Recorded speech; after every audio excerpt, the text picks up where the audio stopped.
आज का पारिवारिक संडे प्रवचन में, क्योंकि आज मदर्स डे है, तो इसलिए विशेषतः माता पिता और बच्चों के विषय में आज का हमारा ये संडे प्रवचन का विषय होगा। साथ ही जो वेद मंत्र हमारा चल रहा है, ईश्वर स्तुति प्रार्थना उपासना का जो छठा मंत्र है, प्रजापते नत्वदेता निन्यो विश्वा जातानि परिता बभूव यत्का मास्ते जहु मस्तन्नो अस्तु वयम श्याम पतयो रहीना। इसके ऊपर भी थोड़ा चिंतन करेंगे। तो सबसे पहले जो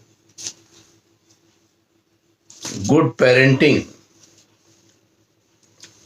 तो एक विषय मेरे पास आया भी था, गुड पेरेंटिंग पर आप आचार्य जी कोई वीडियो बनाए, और आज सौभाग्य से मातृ दिवस है, तो मैंने विचार किया कि आज ही इस बात को मैं बता दूं।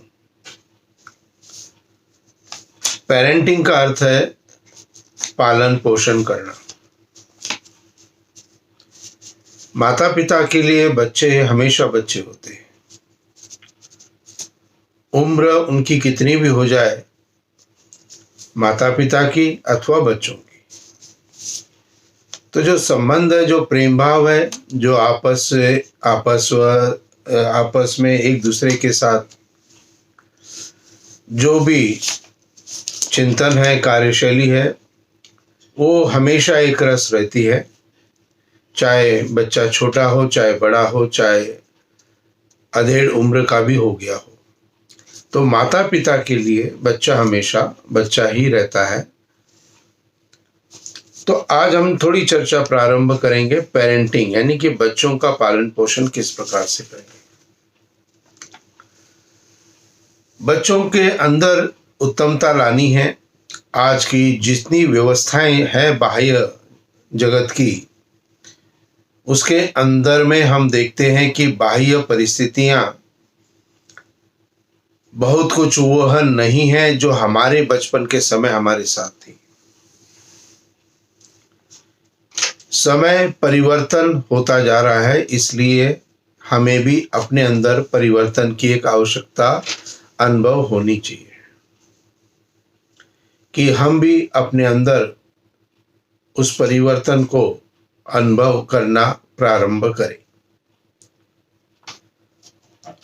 अधिकतर बच्चों के विषय में जो कहा जाता है कि बच्चे क्या करते हैं, कैसे चल रहे हैं, तो अधिकतर जो मेरी जानकारी में आया है, जब भी कोई माँ या पिता अपने बच्चों के विषय में मुझसे बात करते हैं,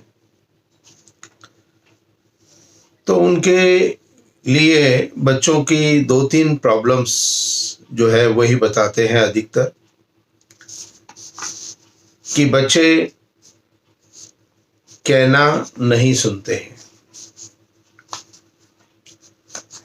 बच्चे हमारे साथ बातचीत अधिक नहीं करते, कन्वर्सेशन गया। तो हम किस प्रकार से अपने बच्चों को शिक्षित करें, तो माता पिता किस प्रकार से अपने बच्चों का पालन पोषण करें, तो उसके ऊपर थोड़ा चिंतन आज देना चाहता हूं। बच्चों के अंदर आत्मनिर्भरता को आपने बढ़ाना पड़ेगा।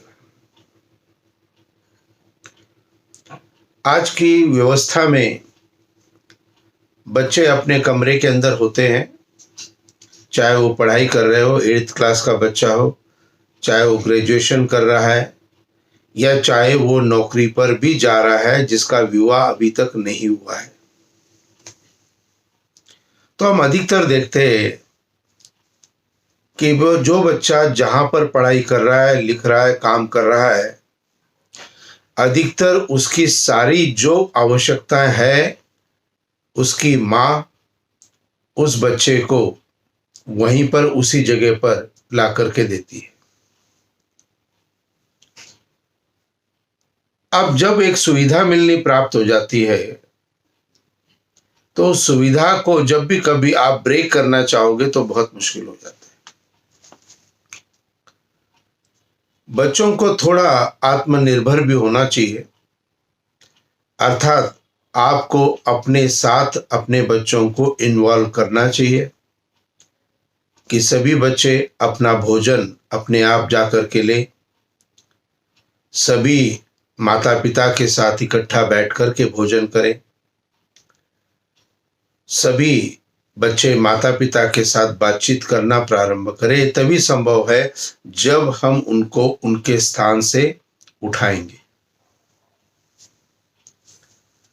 4-4 घंटे तक बच्चा वीडियो गेम खेल रहा है, टीवी गेम खेल रहा है या मोबाइल पे गेम खेल रहा है कंटिन्यूअस, तो थोड़ा सा जो भी बच्चों की आवश्यकता है उनको आत्मनिर्भर बनाने का प्रयत्न करो। जो चाहिए उसको, चाहे उसको अपने कपड़े चाहिए, चाहे अपना ब्रश चाहिए, चाहे अपना पेस्ट चाहिए, चाहे जो है अपनी किताबें चाहिए, कुछ भी चाहिए, उसके लिए उसको स्वयं को कार्य करना पड़ेगा। तो ये थोड़ा थोड़ा प्रयत्न जब आप करना प्रारंभ करेंगे तो धीरे धीरे आपका जो भी बच्चा है, चाहे वो किसी भी उम्र का हो, वो थोड़ा आत्मनिर्भर बनना प्रारंभ हो जाएगा, अर्थात अपने स्वयं के ऊपर डिपेंडेंट होना प्रारंभ हो जाएगा। आजकल बच्चों के अंदर में आत्मविश्वास की कमी है, अर्थात उनका इतना अधिक समय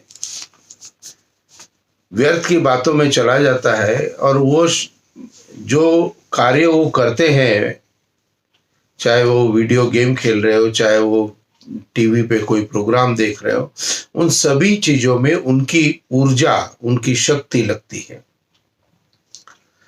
और शरीर की अपनी शक्ति की भी एक क्षमता होती है।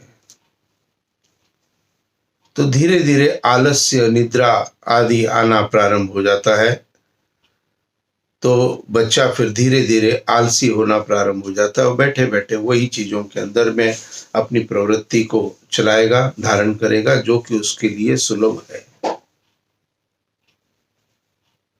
थोड़ा सा हमें एजुकेट करना चाहिए। तीसरी बात जो पेरेंट्स को करनी चाहिए बच्चों के लिए, यह है बच्चों के ऊपर अपने प्रेम भाव और वात्सल्य को रखना चाहिए। अधिकतर माता पिता जो है बच्चों पर बहुत जोर से ही बात करते हैं, उनका एक आदत हो गई है। चाहे वो बच्चा सामने ही होगा तब भी उसको जोर से बोलेंगे। वो इसका कारण भी एक है कि वो प्रक्रिया जो एक रेगुलर सतत चलती आ रही है, उस सतत प्रक्रिया का ही एक भाग है उसके अंदर। और ये कैसे प्रारंभ हुआ है कभी विचार करेंगे तो हम देखते हैं कि हमने बच्चे को कभी एक बार बुलाया, बच्चा नहीं आया, दोबारा बोला, तिबारा बोला, फिर जोर से बोलना प्रारंभ कर दिया, फिर गुस्से से बोलना प्रारंभ कर दिया। तो ये जब स्थिति हमारी बन जाती है कि हमने अपने बच्चे के लिए बहुत तेज आवाज में ही हर समय चर्चा करनी है, तो कहीं ना कहीं यह बात आपसे बच्चों की दूरी को बढ़ाने में एक कार्य करती है। किसी से भी आपको दूरी बढ़ानी हो तो आप उससे गुस्से में बात करो, आप उससे तेज आवाज में बात करो, और किसी से आपको समीपता प्राप्त करनी है तो आप उससे सौम्यता से बात करो, प्रेम भाव से बात करो। तो ये बात जो है प्रत्येक माता पिता को अपने बच्चों के लिए समझनी चाहिए कि जितना अधिक हम बच्चों को जोर से बोलेंगे, जितना हम बच्चों को डांटेंगे, जितना हम बच्चों से बहुत ही ज़्यादा भाषा का गलत प्रयोग करेंगे, उतने ही वह बच्चे हमारे से दूर रहना प्रारंभ करेंगे। प्रेम वात्सल्य तो हो सकता है बच्चे नहीं सुने, कोई बात नहीं, प्रारंभ में ऐसा होगा, लेकिन किसी भी बात को यदि आप बार बार दोहराएंगे तो आपको क्रोध आना स्वाभाविक है। बार बार दोहराना नहीं है, क्रोध की उत्पत्ति का कारण भी यही है कि किसी भी बात को हम बार बार जब दोहराते हैं तो वो बात हमारे मन के अंदर में लग जाती है, बैठ जाती है, और मन की वासना पूरी न होने के कारण क्रोध की उत्पत्ति होती है। आपने अपने बच्चे को जो भी कुछ कहा है उसको कह दिया, बस एक बार बोल दिया, बस बहुत है। अब करना न करना उसके ऊपर निर्भर करता है। बहुधा आपके बार बार कहने पर भी स्थिति क्या रहती है, कभी विचार किया तो अधिकतर माएँ कहती है आचार्य जी 10 बार भी बोलो तो भी नहीं सुनते। तो जब 10 बार बोलने पर नहीं सुन रहे हैं बच्चे, तो क्यों न हम केवल एक बार ही बोले। और एक बार बोलने से धीरे धीरे बच्चों के अंदर में यह भावना आनी प्रारंभ हो जाएगी कि हमारे माता या पिता हमसे कोई भी बात कहेंगे तो केवल एक ही बार उसका प्रयोग करेंगे, उसके बाद वो दोबारा हमसे नहीं कहेंगे। यदि मुझे उस बात को अपनाना है, यदि करना है, तो मुझे प्रथम बार में ही उसको करना पड़ेगा। ये गुड पेरेंटिंग के कई सारे फॉर्मूलेस आपको अपने जीवन में अपनाने पड़ेंगे। तो निश्चित रूप से अच्छे बच्चों के साथ में अपने व्यवहार को आप ठीक से रखना प्रारंभ करिए। कमियां हो सकती है बच्चों के अंदर, ऐसा मैं नहीं कहता हूं कि कोई कमी किसी में नहीं होती है, तो लेकिन अपने जीवन में उस चीजों को हम किस प्रकार से लेते हैं। तो निश्चित रूप से जो माता पिता है आज, वो भी कभी ना कभी बच्चे थे, और वो अपने बचपन में उन सभी चीजों के साथ ओतप्रोत थे जो आज वो अपने बच्चों के लिए माइनस कर रहे हैं। ये स्वाभाविक है, एक स्वाभाविक प्रक्रिया के अंदर बच्चे चल रहे हैं। उन बच्चों की उस स्वाभाविक प्रवृत्ति के साथ हमें अपने सामंजस्य को बनाना पड़ेगा। हमने क्या किया, हमने सामंजस्य नहीं बनाया, अपितु हमने दूरी बना ली। अब दूरी बढ़ाने से क्या हो गया कि जो भी कुछ प्रक्रियाएं चल रही है उस प्रक्रिया का कोई अंत नहीं है, और उसी प्रक्रिया के अंदर में वो अथाह निर्बोध बिना किसी डर के वो चला जा रहा है।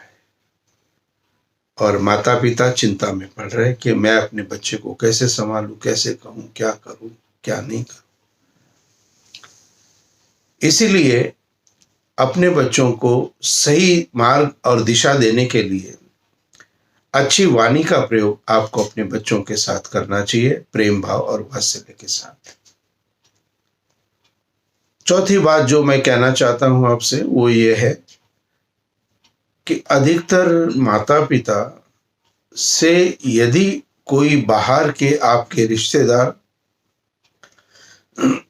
आपके सगे संबंधी, आपके मित्रगण व्यावहारिक रूप से कभी भी बात करते हैं आपसे फोन पर, तो जरूरी है कि बच्चों के बारे में भी पूछते हैं। तो यदि माँ से पूछा उनकी सहेली ने कि बताओ भाई बेटे का क्या हाल है, अधिकतर माँ क्या कहना प्रारंभ करती है, इसका उत्तर मैं आपको बता रहा हूं। जैसे उन्होंने पूछा बेटा कैसा है, वैसे ही बोलना प्रारंभ कर दिया। क्या बताऊं, पढ़ता नहीं है, लिखता नहीं है, कहना नहीं सुनता है, टीवी पर है, इंटरनेट पर है, मैं तो परेशान हूं।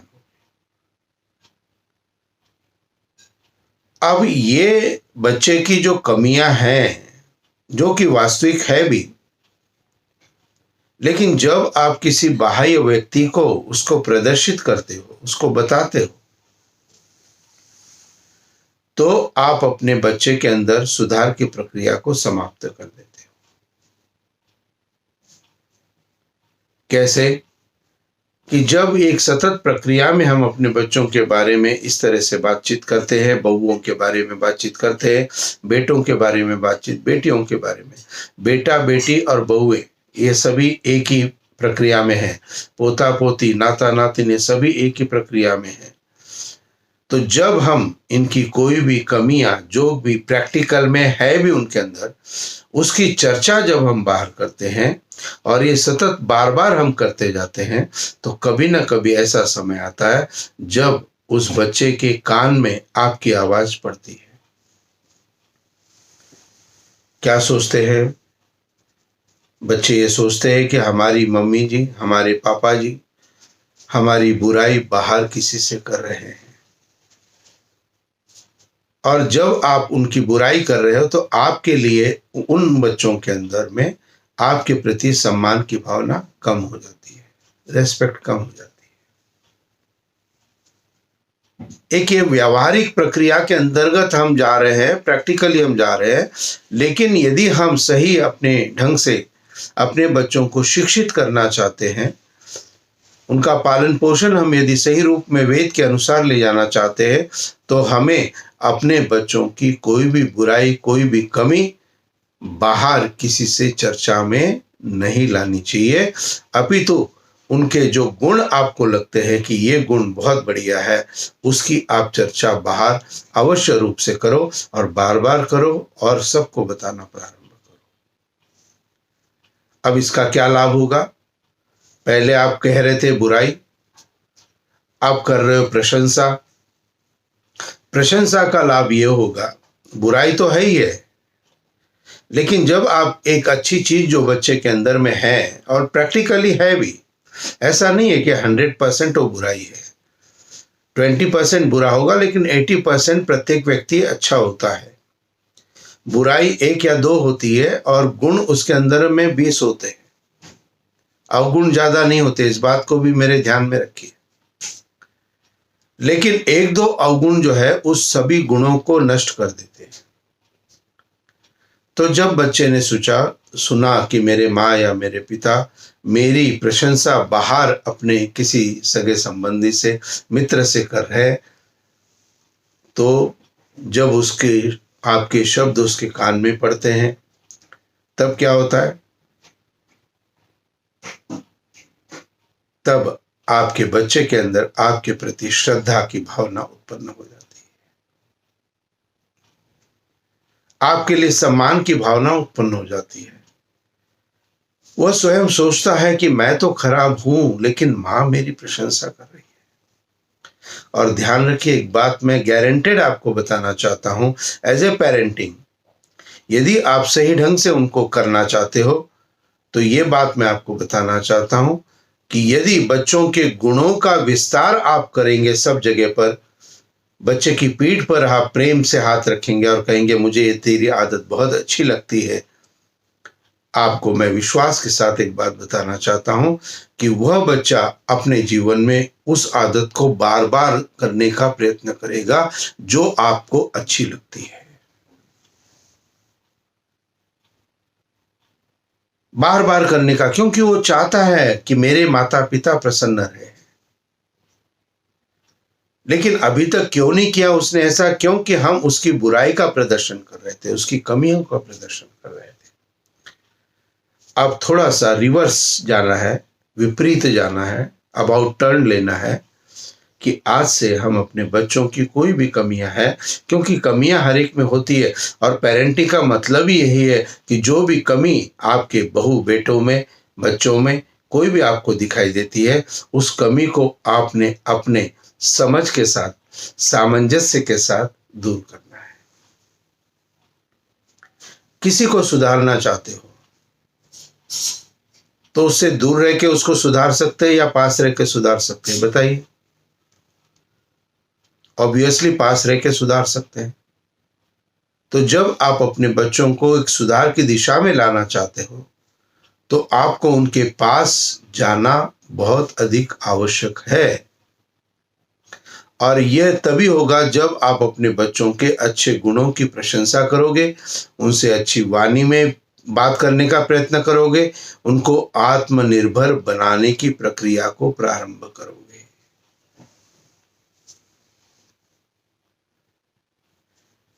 एक चीज जो मैंने अनुभव करी अपने जीवन में, कि बहुत से माता पिता आज अपने बच्चों से परेशान हैं। हमारा भी बचपन रहा है, आपका भी बचपन रहा है। आपके बचपन में जो आज की सुविधाएं जो हम अपने बच्चों को दे रहे हैं, हमारे अपने बचपन में हमें वो कोई सुविधा प्राप्त नहीं थी।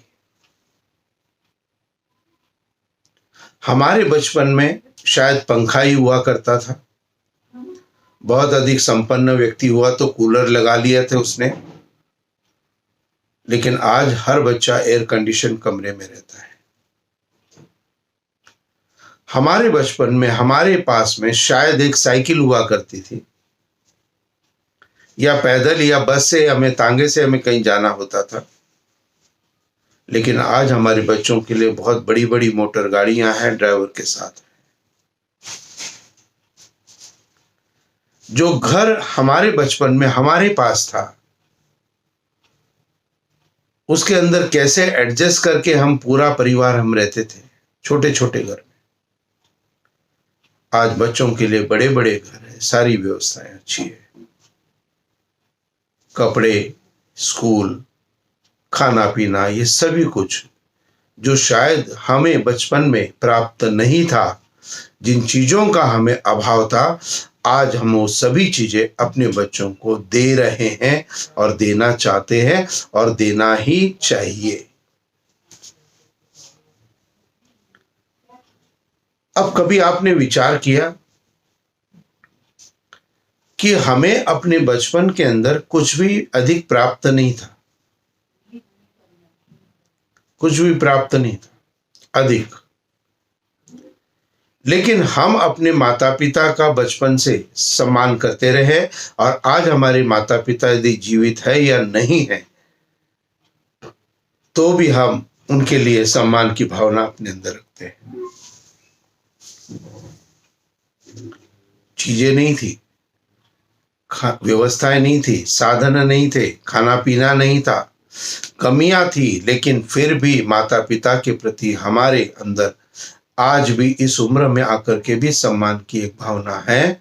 लेकिन आज हमारे बच्चे जो है 8-10 वर्ष का यदि कोई भी बच्चा है, चाहे वो लड़का हो चाहे लड़की हो, वो अपने माता पिता से सम्मान की बात नहीं करता है।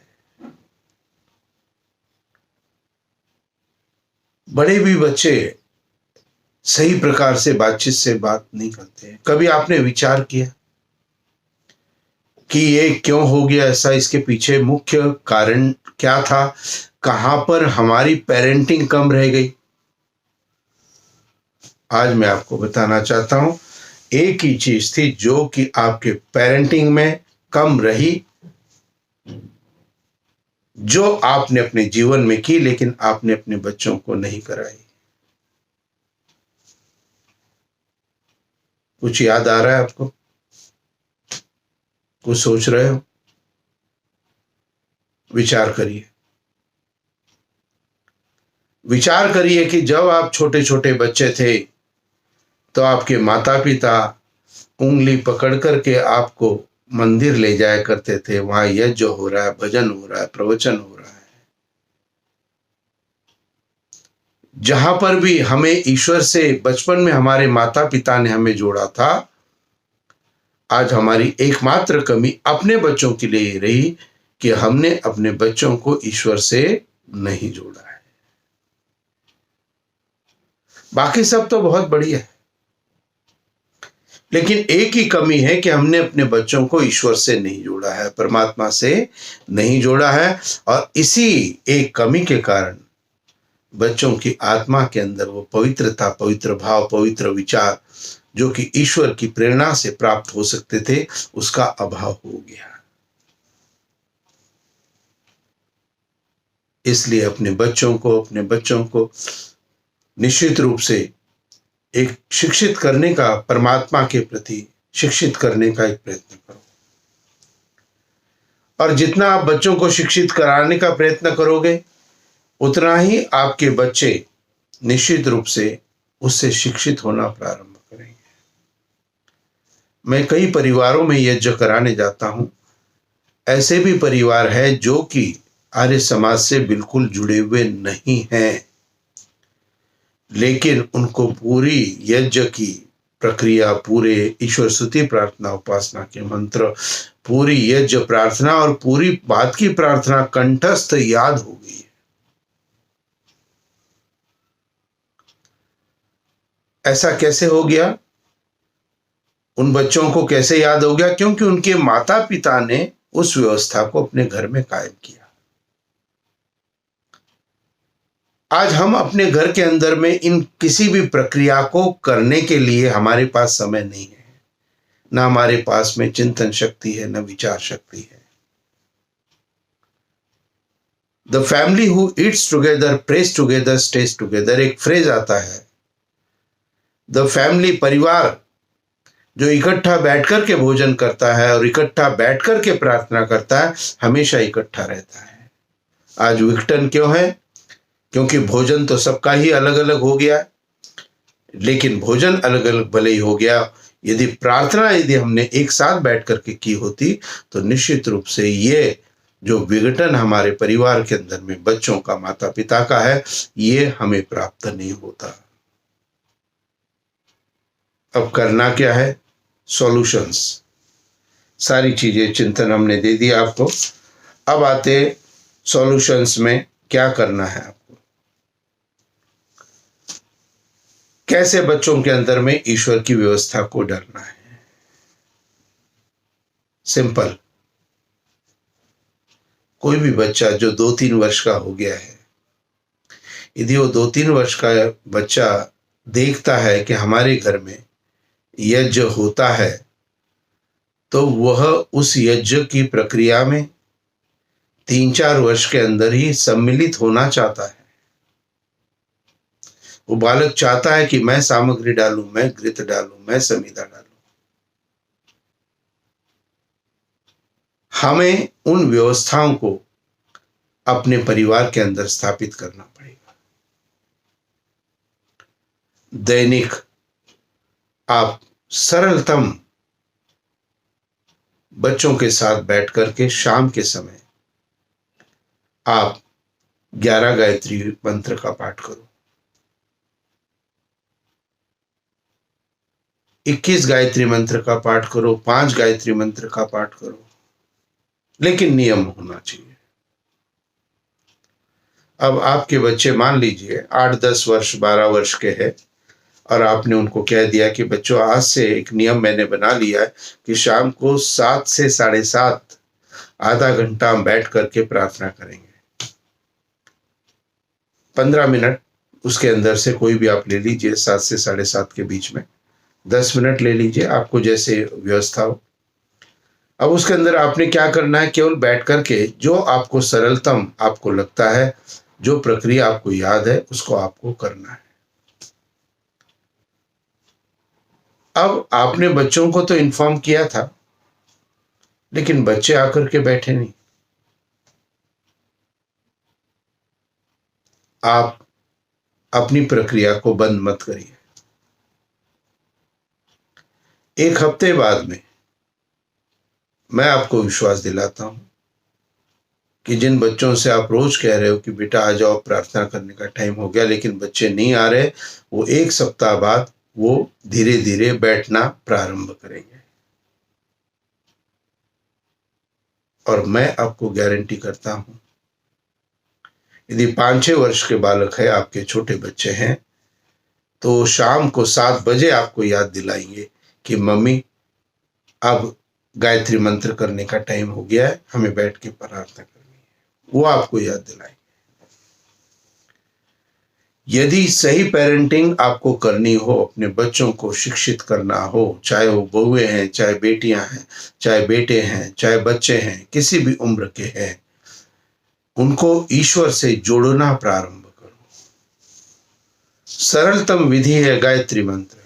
और गुरुकुल में भी जब विद्यार्थी जाता है, निर्देश किया है कि गुरुकुल में सबसे प्रथम गायत्री मंत्र का अभ्यास करें, अर्थ सहित गायत्री मंत्र का पाठ करें, वहीं से आप प्रारंभ करो,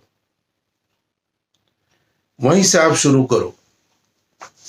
तो ईश्वर की व्यवस्था में हमारे बच्चे क्यों नहीं जाते हैं? हम यदि कहते कभी कि भाई यज्ञ में चलना है, नहीं जाना है मम्मी, प्रवचन सुनने जाना है, नहीं सत्संग में जाना है, नहीं जाना है हमने, क्यों? कभी आपने विचार किया कि ये बच्चे हमारे मना क्यों करते हैं हमसे? उनके मना करने के पीछे कारण यह है कि आज आपके बच्चों को ये पता नहीं है कि why we should respect to the God, why we should pray to the God.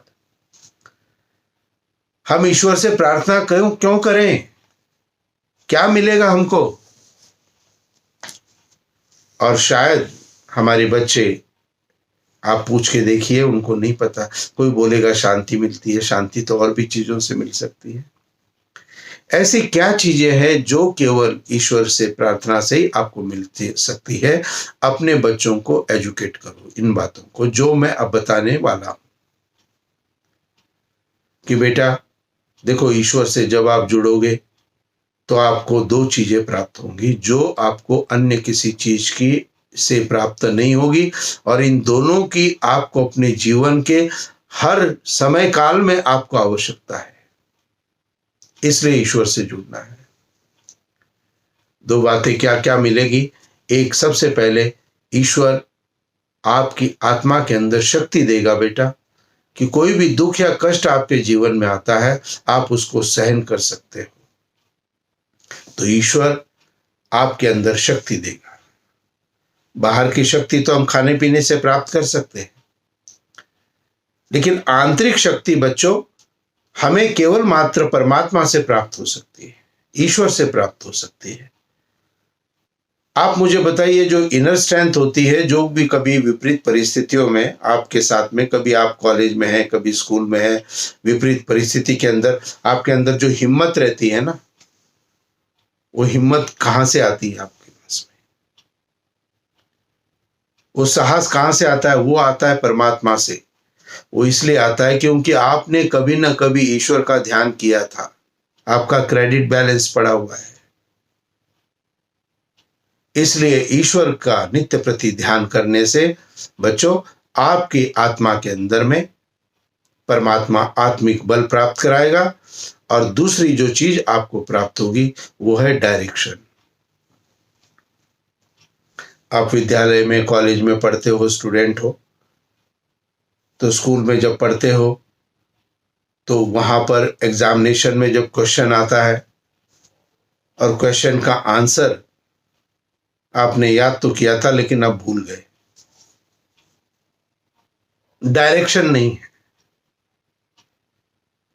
Direction नहीं है कि मैं कैसे याद करूं, मैं कैसे आगे बढ़ूं, मैं कैसे आगे बढ़ सकता हूं, मैं कैसे इसको याद कर सकता हूं। Each and every child and person and everybody needs a direction from the God. कब चाहिए? 4 महीने बाद नहीं, आज चाहिए, अभी चाहिए। अभी मुझे डायरेक्शन चाहिए कि मैं आगे क्या बताऊं आपको, ये भी मुझे डायरेक्शन चाहिए।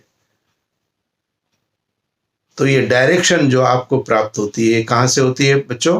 परमपिता परमात्मा की उपासना से, ध्यान करने से, गायत्री मंत्र के जप करने से, वैदिक संध्या आदि करने से, यज्ञ आदि में पूर्ण श्रद्धा भक्ति के साथ सम्मिलित होने से। अब आप मुझे बताइए कि जो इनर स्ट्रेंथ है, आत्मा की शक्ति है, और जो डायरेक्शन है, ये हमें अन्य किसी भी चीज से प्राप्त नहीं हो सकता है। डायरेक्शन के लिए बहुत से बच्चे मुझसे कहते हैं, आचार्य जी हम टीचर से पूछ लेते हैं, वो डायरेक्शन दे देती है, हम अपने माता पिता से पूछ लेते हैं। लेकिन मैंने कहा यदि आपके पास न उस समय टीचर है, न माता पिता है, तब क्या करोगे? आप अकेले हो। अब आपको डायरेक्शन कहां से मिलेगी बताओ? तो निश्चित रूप से वह परमात्मा आपको डायरेक्शन देने वाला है, आपको आगे बताने वाला है। तो आप अपने बच्चों को इन बातों को, दोनों बातों को समझाइए कि दैनिक नित्य कर्म की क्या आवश्यकता हमारे जीवन में है और हम क्यों करें इसको, और इसके हमारे क्या लाभ प्राप्त होंगे, और ईश्वर के बारे में परमात्मा के बारे में, उसकी दिव्यता के बारे में बार बार बताना प्रारंभ करो। जब आप परमात्मा के बारे में बार बार बताओगे ना बच्चों को, तो बच्चों के अंदर परमात्मा के प्रति प्रेम भाव उत्पन्न होना प्रारंभ हो जाएगा। भोजन कर रहे हैं, बोले बेटा ये देखो सब्जियां ये कहाँ से आई है, तो कहा मंडी से आई है। मंडी से कहाँ से आई? खेत से आई है। खेत में किसने उगाई? खेत में जो है वो किसान ने उगाई। लेकिन किसान ने जो बीज डाला वो बीज कहाँ से आया? वो ईश्वर ने प्रदत्त किया है। बेटा आप पानी पी रहे हो, ये पानी कहाँ से आपको मिल रहा है? कौन देता है पानी, जल आपको? तो ये जल देने वाला परमात्मा है। अपने संतानों को परमात्मा के विषय में अधिक से अधिक उसकी दिव्यता के बारे में चर्चा करना प्रारंभ करो। धीरे धीरे आपके अंदर भी वो सारी चीजें, आपके प्रश्नों के सभी उत्तर आपको स्वतः ही प्राप्त होना प्रारंभ हो जाएंगे। फिर आपको आचार्य इंद्रदेव जी की शायद आवश्यकता नहीं रहेगी। मैं चाहता हूं आप सभी उन स्थितियों को प्राप्त करो। तो ईश्वर की दिव्यता क्या है, क्या बताएंगे? तो जो हमारे संडे प्रवचन में क्रम चल रहा है मंत्र का, उस मंत्र के अंदर में अब थोड़ी परमात्मा के विषय में हम चिंतन करते हैं, और आपको भी बताना चाहता हूं कि ईश्वर के बारे में क्या क्या बच्चों को बताया जा सकता है। ईश्वर स्तुति प्रार्थना के 8 मंत्र थे। विश्वानिदेव से प्रारंभ हुआ और अग्निनय सुपता तक 8 मंत्र है। तो इसमें हमने अभी तक 5 मंत्रों की व्याख्या कर ली है। आज छठा मंत्र जो ऋग्वेद के मंत्र है, प्रजापते नत्व देता निर्णय वाले मंत्र को अब हम आज प्रारंभ करेंगे। तो परमात्मा कैसा है आप भी समझे, बच्चों को भी समझाएं, और बच्चे यदि बैठ करके इस वीडियो को देख रहे तो वो भी समझे इस बात को कि वह ईश्वर कैसा है। अपने आप नहीं ये सब चीजें हो जाती है बच्चों, अपने आप कोई भी चीज नहीं हो सकती, क्योंकि सभी जड़ चीजों को चलाने के लिए कोई ना कोई चेतन सत्ता होनी चाहिए। कार अपने आप नहीं चल सकती, कार को चलाने के लिए आपको उसके अंदर बैठना पड़ेगा। ठीक इसी प्रकार से समस्त ब्रह्मांड को जो चल रहा है, जो मूवमेंट हम देखते हैं, इसको भी चलाने वाली कोई ना कोई शक्ति है, और वह शक्ति है परमपिता परमात्मा। तो इस मंत्र में क्या कहा कि प्रजापति, हे सब प्रजा के स्वामी परमात्मा। सबका स्वामी कौन है? परमपिता परमात्मा है, क्योंकि वो सबका मालिक है। ये हम बोलते भी हैं कई बार, तो इसलिए इसको हमें अपने अंदर धारण करना है कि मेरा भी मालिक कौन है? मेरा भी मालिक परमात्मा है। और यदि मेरा मालिक परमात्मा है तो मुझे अपने मालिक के कहे के अनुसार काम करना चाहिए या नहीं करना चाहिए, बताइए। तो आप कहेंगे हाँ जी, मालिक के अनुसार ही काम करना पड़ेगा, नहीं तो दुख आ जाएगा, कष्ट आ जाएगा। तो यदि हम परमात्मा की आज्ञा के अनुसार यदि अपने जीवन में चलते हैं, तो इसीलिए यहाँ पर यह संबोधन दिया कि वह परमात्मा कैसा है, कि वह परमात्मा सब प्रजा का स्वामी है, प्रजापति। आपसे भिन्न दूसरा कोई उन इन सब उत्पन्न हुए जड़ चेतनादिकों को नहीं तिरस्कार करता है, अर्थात आप सर्वोपरि है। ये जितना भी जड़ जगत है, जड़ जगत के अंदर कौन आ गए? पृथ्वी आ गई, सूर्य आ गया, चंद्रमा आ गया, और भी जो नक्षत्र में दिखाई देते हैं, तो ये सारा का सारा जड़ है। इस जड़ जगत की जितनी भी व्यवस्था है, वो व्यवस्था कौन देख रहा है? परमात्मा। और चेतन, चेतन कौन है? हमारा आत्मा है, और परमात्मा भी चेतन है। तो चेतन की भी व्यवस्था कौन उन्नति की तरफ जा रहा है? तो हमारे अंदर जो चेतन तत्व है, उसकी भी व्यवस्था को देखने वाला, समझने वाला कौन है? परमपिता परमात्मा है। क्यों? क्योंकि वो आपका स्वामी है। तो आपने जो भी काम करेंगे,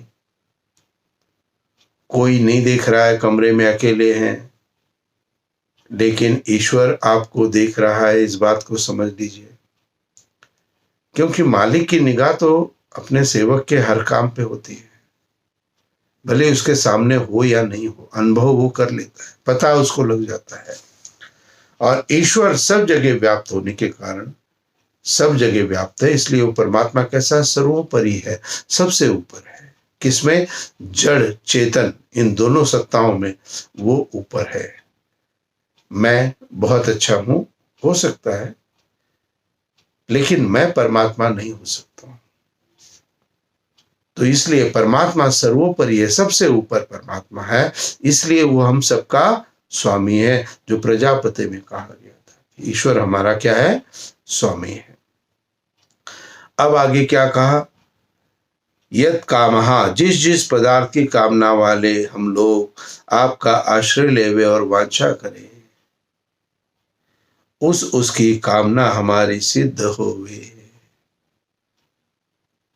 अब यदि हम परमात्मा को स्वामी मानेंगे और स्वामी के अनुसार सभी कार्य हम करेंगे, तो क्या होगा कि जो भी हम परमात्मा का आश्रय लेकर के जो भी हम इच्छा को धारण करेंगे ना, वो हमारी इच्छा कामना हमारी सिद्ध हो सकती है।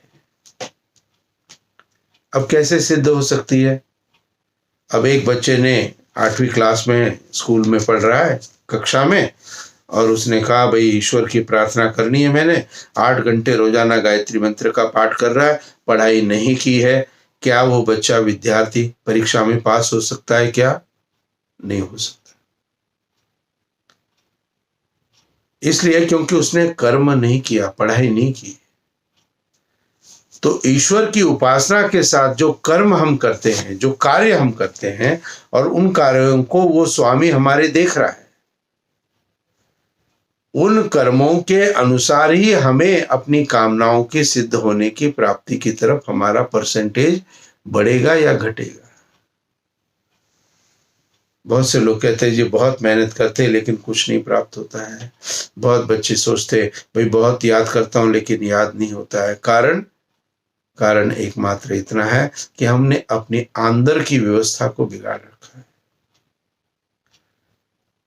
तो क्या होगा? परमात्मा क्या करेगा? हमारी कामना को सिद्ध करेगा। कैसे सिद्ध करेगा? अब इसको भी समझ लीजिए कि जब हम ईश्वर को अपना स्वामी मान लेते हैं और ईश्वर की आज्ञा के अनुसार जो जो कहते हैं, माता पिता का सम्मान करो। ईश्वर ने कहा बच्चों को, माता पिता को सुबह उठ करके चरण स्पर्श या नमस्ते करनी चाहिए। अधिकतर बच्चे क्या कहते हैं? Good morning mummy. मम्मी बेकार हो गया, गुड मॉर्निंग भी बेकार हो गया। क्यों? क्योंकि morning is always good, nothing special. तो जो चीज है हमेशा ही है, उसको आप कह रहे हो गुड मॉर्निंग। मॉर्निंग तो गुड है, ये तो मम्मी भी जानती है, तो उनको क्या बता रहे हो आप? अपने पापा को गुड मॉर्निंग में क्या बता रहे हो? कुछ नहीं बता रहे हो, क्योंकि मॉर्निंग इज ऑलवेज गुड। लेकिन यदि आप कहते हैं नमस्ते माँ,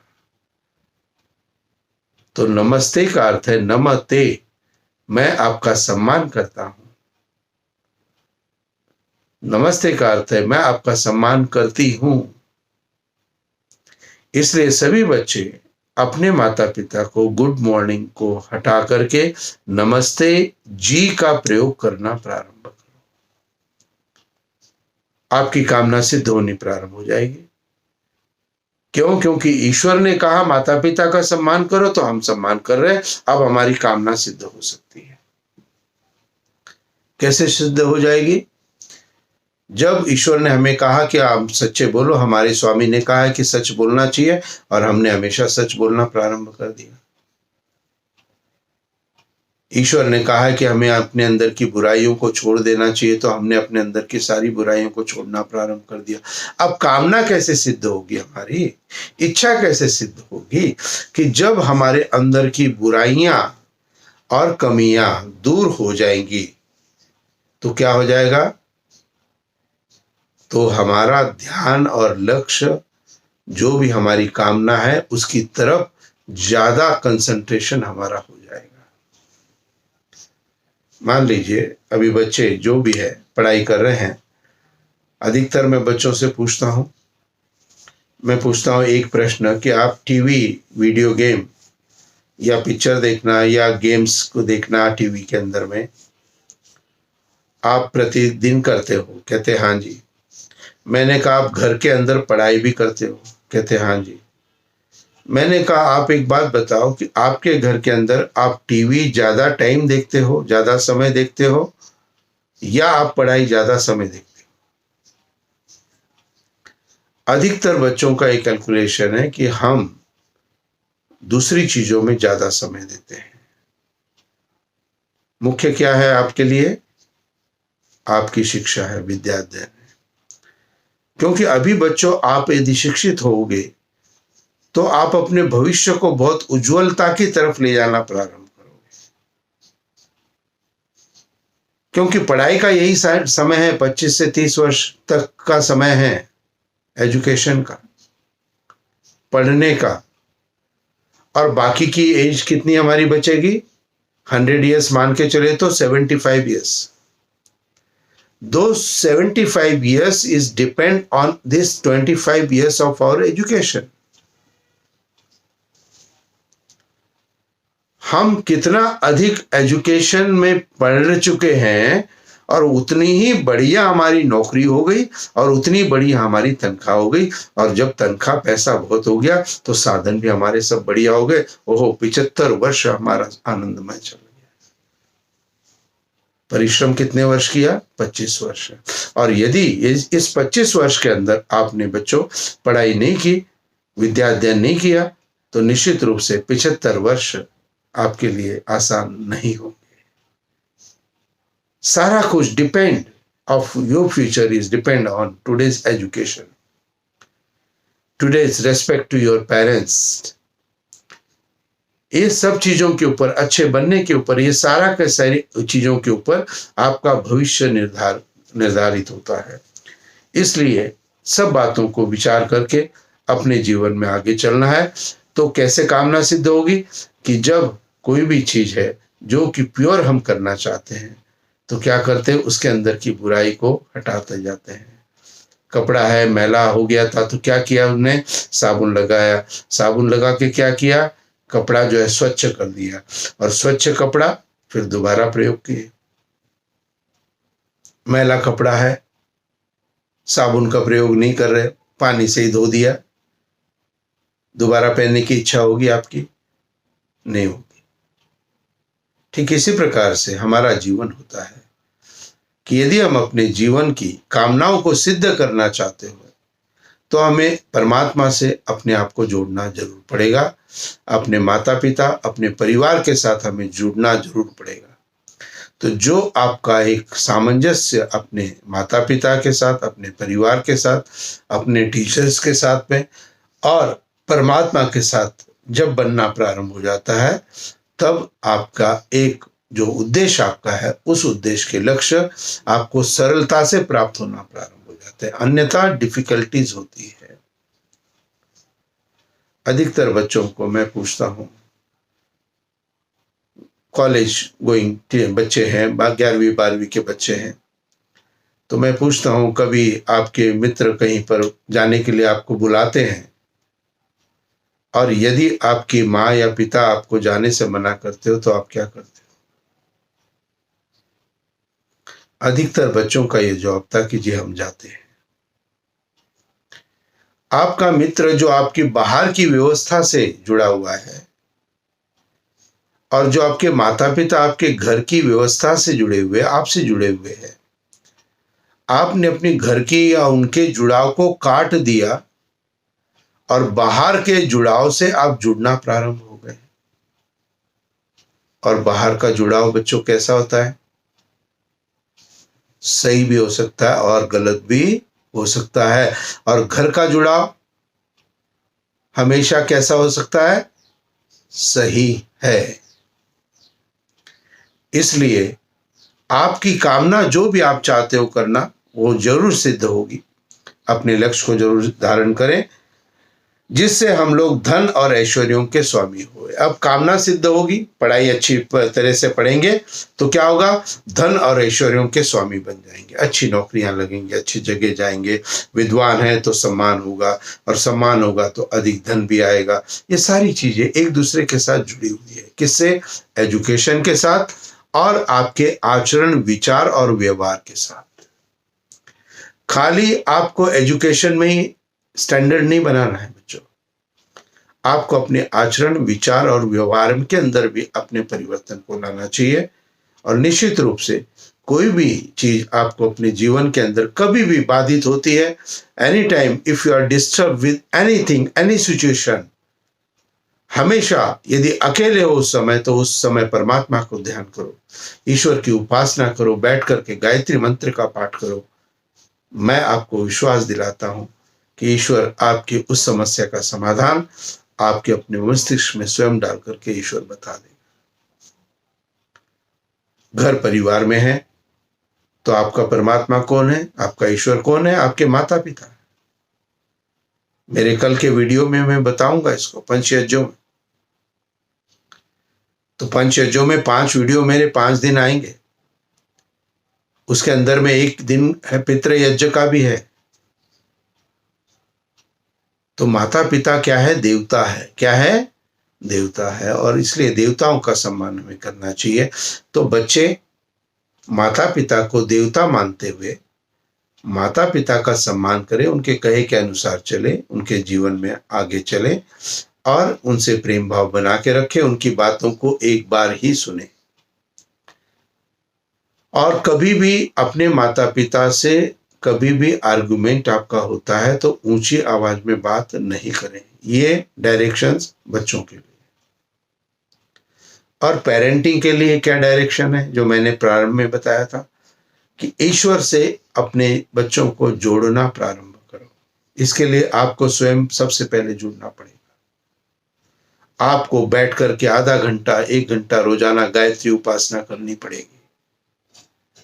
और जब आप समर्थ हो जाओगे स्वयं बैठने में, तब आप उन बच्चों को बुलाने का, बिठाने का अधिकारी बन सकते हो।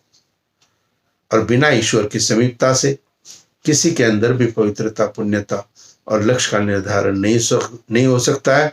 इसलिए पेरेंटिंग के लिए, गुड पेरेंटिंग के लिए आपको अपने बच्चों के साथ में निश्चित रूप से ईश्वर से उनको जोड़ना आवश्यक हो जाता है। और दूसरी जो बात मैंने कही थी पेरेंटिंग के लिए, कि अपने बच्चों से हमेशा सही वाणी के अंदर प्रयोग करिए, मीठी वाणी उनको बोलिए। हमेशा हर बार तेज आवाज में ही बोलना, हर बार गुस्से में बोलना, ये ठीक नहीं है। हाँ, कभी गलती होती है, कभी आप पे क्रोध आता है तो आप कभी कभी बोल सकते हो, लेकिन वो सतत हर समय ऐसा है, वो आपको नहीं होना चाहिए। तीसरी बात, जो सही पेरेंटिंग के लिए, आप अपने बच्चे का एक फ्रेम मत बनाओ। आपने क्या किया, बच्चे का एक फ्रेम बना दिया, एक सोच बना ली कि ये पढ़ता नहीं है, लिखता नहीं है, कहना नहीं सुनता है, इसको मैं बुलाऊंगी तो नहीं आएगा। फ्रेम मत बनाइए। परिवर्तनशील है बच्चे आपके। और जब आप फ्रेम बना लेते हो तो आपके दिमाग के अंदर वो उसकी एक सोच बैठ जाती है। तो आपकी चाहे बहू है, चाहे बेटी है, चाहे बेटियां हैं, चाहे बच्चे हैं, उनके लिए कोई भी आप फ्रेम नहीं बनाना है आपने। और साथ ही साथ बच्चों की कहीं पर भी बुराई, जो भी कमियां आपको लगती है वो है, उसको अपने किसी क्लोज रिलेशन से तात्पर्य है आपके माता पिता, भाई बहनों से है। सही पेरेंटिंग के लिए आपको अपने बच्चों की बुराई कहीं बाहर नहीं करनी है, अपितु उनके जो अच्छे कार्य है उसकी प्रशंसा दूसरी जगह करनी है। तो समन्वय, सामंजस्य एक साथ करें। और आवश्यक रूप से रविवार जब भी कभी आता है तो मैंने एक संडे प्रवचन में पारिवारिक सामंजस्य के लिए अपने प्रवचन का एक प्रारंभ किया है। तो ऐसा ही आप संडे के दिन, सैटरडे के दिन यदि छुट्टी होती है आपकी, तो आपने कुछ नहीं करना है, आपने डाइनिंग टेबल पे साथ में बैठ के लंच करना है, साथ में बैठ के ब्रेकफास्ट करना है, साथ में बैठ करके डिनर करना है। कोई भी व्यवस्था आपकी साथ में 3 में से तीनों हो बहुत अच्छा है, नहीं तो 2 हो जाए, नहीं तो 1 भी हो जाए, लेकिन होनी जरूर है। और उसमें क्या करना है भाई, सब लोग बैठ गए डाइनिंग टेबल पे, अब कुछ नहीं करना है, बस गायत्री मंत्र 5 बार बोल के फिर भोजन शुरू करना है। 3 बार गायत्री मंत्र बोल के भोजन शुरू करें, या एक बार हम सभी गायत्री मंत्र बोलेंगे फिर भोजन को शुरू करेंगे। भोजन का भी एक मंत्र आता है लेकिन सबको याद नहीं होता, तो आप गायत्री मंत्र से भोजन को करो शुरू। ऐसी प्रक्रियाओं को अपने परिवार के अंदर डालना प्रारंभ करो। बच्चों को बताओ कि जब भी आप बेटा घर में बैठने पढ़ने के लिए बैठते हो, कोई भी आपको कोई भी शंका है, कोई भी विचार आपके अंदर है, आप मन के अंदर गायत्री मंत्र का जप करो और फिर उस कार्य को प्रारंभ करो। कोई भी चिंतन आपका है, कोई भी विचार आपका है जिस पर आपको संशय है, तो ईश्वर को गायत्री मंत्र के माध्यम से जरूर ध्यान करो और फिर उस पर चिंतन करो। पढ़ाई करने से पहले, एग्जाम में जब क्वेश्चन पेपर आता है उससे पहले, हर जगह हर समय उस ईश्वर को अपने साथ रखना प्रारंभ करो। तो इन सारी चीजों को जब हम एक पेरेंटिंग के साथ जोड़ते हैं, इसके लिए मैं अब केवल एक ही सूत्र पेरेंटिंग के लिए देना चाहता हूं, और वो सूत्र ये है कि जो बात आप अपने बच्चों के अंदर चाहते हो, उस बात को माता पिता और घर के बड़े अपने स्वयं अपने अंदर ढालना प्रारंभ करें। आप चाहते हो बच्चे आपका कहना सुने, तो आप घर में सबका कहना सुनना प्रारंभ करो, चाहे बच्चे हैं चाहे बड़े। आप चाहते हो कि बच्चे गुस्सा नहीं करें, तो आप गुस्सा करना कम कर दो। जो भी बात आप अपने बच्चों के अंदर चाहते हो, उन बच्चों के अंदर में उन चीजों को आप अपने व्यवहार में डालो। आप नहीं चाहते हो कि बच्चे अधिक देर तक टीवी पे जाए, तो आप भी अधिक देर तक टीवी के साथ संलग्न नहीं होना है आपको। तो थोड़ा सा आत्मचिंतन की एक आवश्यकता है। तो हिसाब से हम अपने जीवन में आगे चले, और निश्चित रूप से हम अपने जीवन में आगे बढ़ते हुए उस चिंतन को प्रारंभ करेंगे, और उस चिंतन के साथ अपने जीवन में आगे बढ़ने का एक प्रयत्न प्रारंभ करेंगे। तो यह मंत्र जो है ऋग्वेद का मंत्र, जिसके अंतर्गत ये बताया गया प्रजापति कि ये प्रभु तू हमारा स्वामी है, इसको हम सब आज समझे, विचार करें और ईश्वर को स्वामी मानते हुए उसकी जो आज्ञा है उसकी आज्ञा के अनुसार चलेंगे, तभी हमारी कामनाएं सिद्ध होंगी और तभी हम ऐश्वर्यों के स्वामी बन सकेंगे। तो ये मंत्र का एक आशय हमें प्राप्त हुआ है। इस मंत्र को हम जरूर अपने जीवन में आज से धारण करेंगे। हम मानेंगे कि परमात्मा ही हमारा स्वामी है, और ईश्वर की प्रत्येक आज्ञा को, जो भी आज्ञा उसने दी है, उसको हम अपने जीवन में जरूर धारण करेंगे। कोई भी प्रश्न बच्चों आपका है, आप मुझे डायरेक्ट भी फोन करके पूछ सकते हो। मैं आपकी कोई भी बात आपके माता पिता तक नहीं लेके जाऊंगा, इस बात को जरूर ध्यान में रखें। माता पिता भी यदि कोई भी बात, प्रश्न की शंका है, किसी भी समय आप पूछिए मुझे। मेरा फ़ोन नंबर आप सबके पास अवेलेबल है, मैं वीडियो में बता भी चुका हूं अपने। तो ये यूट्यूब के अंदर भी, मेरा वीडियो के अंदर भी आपको मेरा मोबाइल नंबर मिलेगा। और एक थोड़ा सा प्रक्रिया को और प्रारंभ करें कि प्रातःकाल सुबह सुबह इन यूट्यूब के अंदर में जो वीडियो है उसको अपने टीवी के सेट के ऊपर थोड़ा सा बहुत धीरे आवाज में, तेज आवाज नहीं रखनी, बहुत धीरे आवाज में चलने दो। बस एक वाइब्रेशन चलती रहे। तो मेरे कल तक जो है 50 वीडियो, गीता उपदेश, सत्यार प्रकाश के उपदेश, संडे प्रवचन और अन्य विषयों पर मेरे प्रवचन पे टोटल 50 वीडियो आपके पास उपलब्ध है। तो आप थोड़ा सा ये प्रवाह, ये वाइब्रेशंस थोड़ी सी अपने परिवार में स्थापित करना प्रारंभ करें। इसका एक ही माध्यम है कि इसको हम शब्दों को बार बार ध्वनि से अपने अंदर लेना प्रारंभ करें। तो इसलिए प्रातःकाल आप इन्हें टीवी के ऊपर भी चला सकते हैं, और निश्चित रूप से आप अपने बच्चों के मोबाइल आजकल सभी बच्चों के पास होते हैं, 9th-10th में बच्चे पहुंच गए। आप उनके यूट्यूब पर मेरा सब्सक्रिप्शन ऑन कर दें।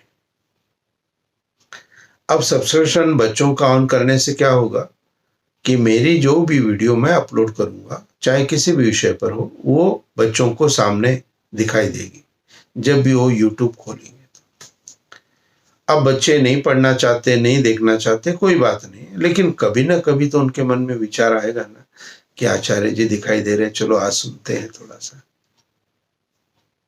कभी ना कभी विचार तो आएगा ना कि जो सुना है उस पर कुछ ना कुछ हम काम करना प्रारंभ करें। बहुत से लोगों को मैंने, जब व्हाट्सएप पे खाली मैं मैसेजेस करता था, तो मैंने कई बार लोगों को कहा कि अपने मैसेजेस को अपने परिवार के सभी सदस्यों को भी भेजा करो। और मैंने इन प्रैक्टिकल, जब कभी भी घर पे गया किसी के, तो मैंने इन प्रैक्टिकल इसको एक्सेस भी करने का प्रयत्न किया, तो मुझे आश्चर्य हो गया कि उनके पास मेरे मैसेज आ रहे हैं, लेकिन वो मेरे मैसेज अपने बच्चों के पास फॉरवर्ड नहीं कर रहे। सामंजस्य कैसे बनेगा? बहुत मुश्किल है। तो आप अपने बच्चों को भी इसके अंदर में इन्वॉल्व करिए एक साथ। तो एक ही विचार, एक ही ध्यान, एक ही मन, एक ही चिंतन के साथ आप अपने जीवन में आगे चलें। और मैं हमेशा एक बात जरूर आपसे कहना चाहता हूँ पेरेंट्स को, कि गुड पेरेंटिंग के अंतर्गत इस बात को हमेशा ध्यान में रखिए कि आपका बच्चा, आपकी संतान, आपकी बहुएं, आपके बेटे बेटियां सभी पवित्र आत्माएं हैं, पुण्य आत्माएं हैं, सभी बहुत अच्छे हैं। उनके अंदर 20 अच्छाइयां हैं, लेकिन एक या दो कमियां हैं। अब भाई ये दो कमियां का सॉल्यूशन हमने प्रॉपर तरीके से नहीं किया है, तो आज जो मैंने सॉल्यूशंस आपको बताए, उन सॉल्यूशंस को थोड़ा थोड़ा अपने जीवन में डालने का प्रयत्न करते हुए अपने जीवन को यशस्वी बनाए, अपने बच्चों के जीवन को भी यशस्वी बनाए, बहुत सुंदरता के साथ में, निश्चित रूप से। और इनका सबका प्रैक्टिकल अनुभव मैंने अपने व्यक्तिगत जीवन में किया है अपने बच्चों के ऊपर। तो निश्चित रूप से जो चीज मैं कहता हूं उसको मैं प्रैक्टिकल कर चुका हूं ऑलरेडी, और तभी मैं आपको कहने के समर्थ रखता हूं, और तभी आपके ऊपर भी मेरी बातों का प्रभाव पड़ता है। तो आप सभी के लिए, आप सभी के बच्चों के लिए और सबके लिए ईश्वर से प्रार्थना करता हूं, आप सभी का जीवन सुखमय आनंदमय हो। निश्चित रूप से इकट्ठा बैठ कर के परिवार में भोजन करना प्रारंभ करो, और इकट्ठा प्रार्थना दैनिक में संभव नहीं है तो साप्ताहिक में या सैटरडे संडे जरूर 10 से 15 मिनट करना प्रारंभ करो। ईश्वर का आशीर्वाद आपको हमेशा प्राप्त होता रहेगा। कोई भी शंका है मुझे जरूर आप संपर्क करें, और मेरे चैनल को सब्सक्राइब करते रहें, जिससे आगे भी आने वाली प्रत्येक दिन की वीडियो आपको अपने आप मिलती रहे। आपका बहुत बहुत धन्यवाद। ओम शांति।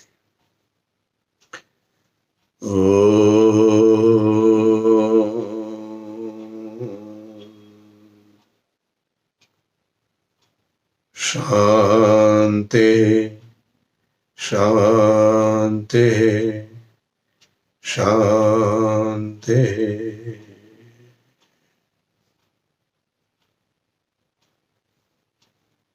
नमस्ते जी।